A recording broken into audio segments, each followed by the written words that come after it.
Muy bien, continuamos entonces. Vimos las bondades del muestreo, hicimos el cálculo de un intervalo de confianza y ahora vamos a entrar a un tema bien importante como es la recolección de datos, porque no puedo hacer todo lo que hice anteriormente si yo no recolecto los datos. Necesitamos hacer la recolección de datos. Y para hacer la recolección de datos nos apoyamos en técnicas e instrumentos. Ahora, ¿qué es la técnica? Pues la técnica es cómo se va a recolectar la información. Y el instrumento es con qué se va a recolectar la información. Debemos tener esta diferenciación. La técnica, repito, es cómo se va a recolectar y el instrumento con qué lo vas a recolectar. Entonces tenemos allí varias técnicas para recolectar información. Una es la documental, la observación, la entrevista, la encuesta, la escala, entre otras. Voy a trabajar con estas. Ahora bien,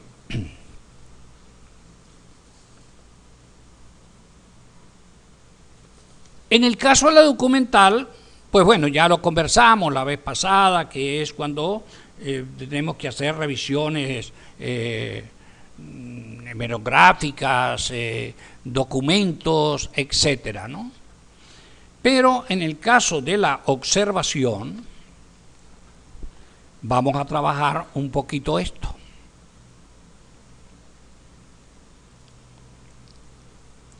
En la observación tenemos varios tipos de observación, Carlos. Digo Carlos porque Carlos anda por allí, por esos caminos.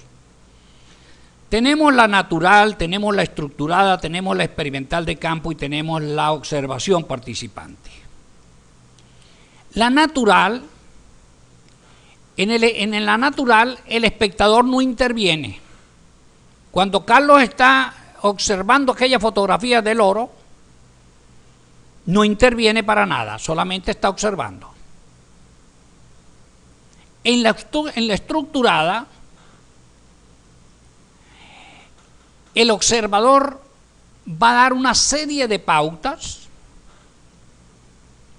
y regresa a observar. O sea, voy a tratar de explicar.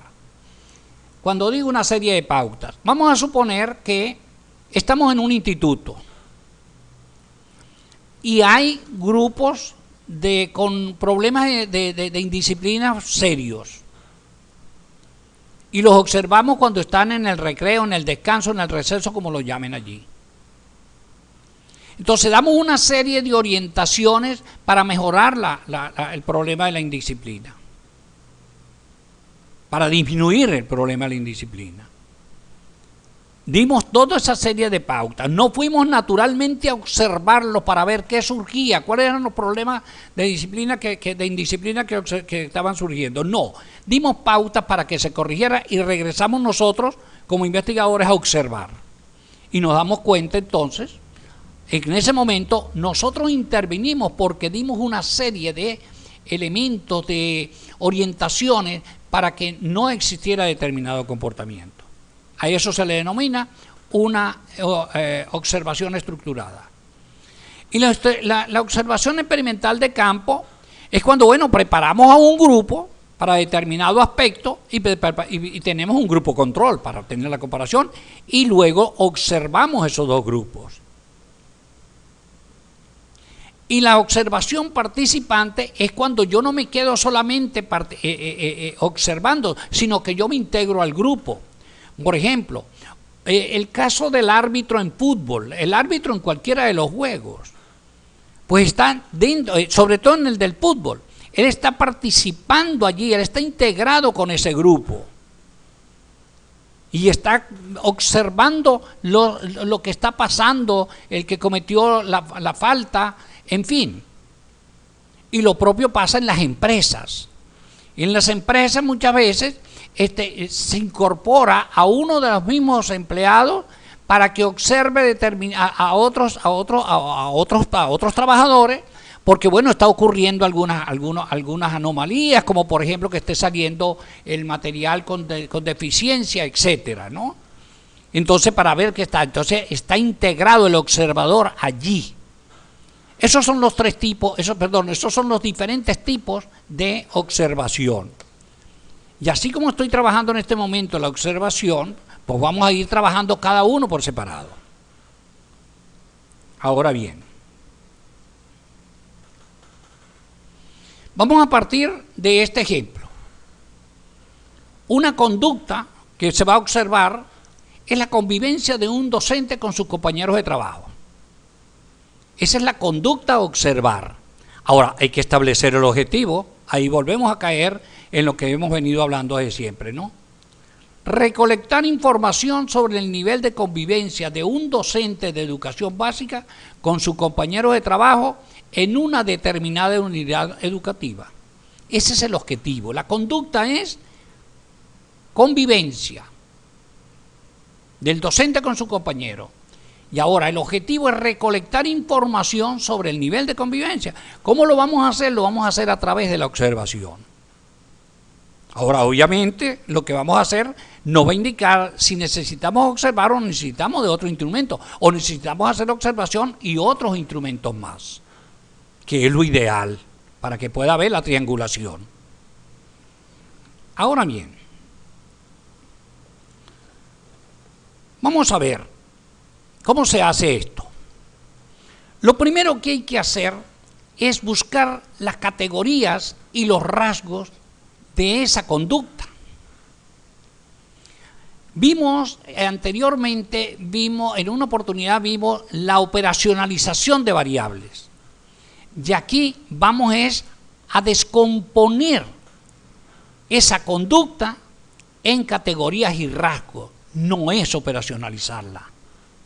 Es similar. Es decir, si yo manejo la operacionalización con cierta, digamos, facilidad, esto se me va a facilitar más. Pero se me va a facilitar más si yo tengo claro los objetivos, si yo tengo claro la pregunta de investigación, si yo tengo claro,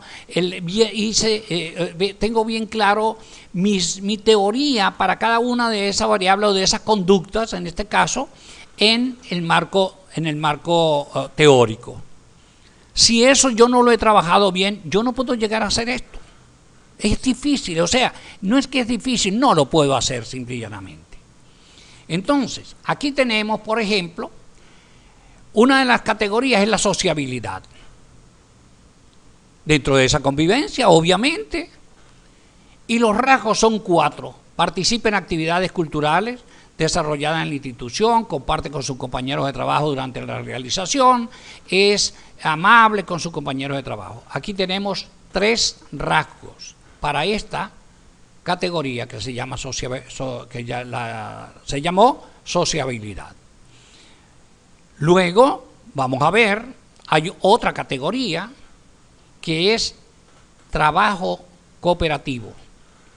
En el trabajo cooperativo vamos a ver cuáles son los rasgos, es decir, qué encierra el trabajo cooperativo, que se le denomina aquí rasgos. Brinda apoyo a sus compañeros de trabajo, asiste a los compañeros de trabajo, está dispuesto a cooperar. Estoy economizando de leer todo, Ahora bien, seguimos. Y aquí tenemos otra categoría, ya teníamos 3 rasgos también. Otra categoría pues es la comunicación grupal, obviamente, eso es fundamental, ¿no? En la convivencia y la comunicación. Y aquí solamente hay 2 rasgos. Expresa sus puntos de vista en las reuniones grupales, respeta las opiniones de sus colegas en las asambleas de docentes. Entonces, esa conducta de convivencia, se buscaron las categorías y los rasgos por categoría. Tenemos que ser exhaustivos en las categorías y en los rasgos. Y esto es lo que me va a permitir construir esto que dice aquí arriba, código de observación.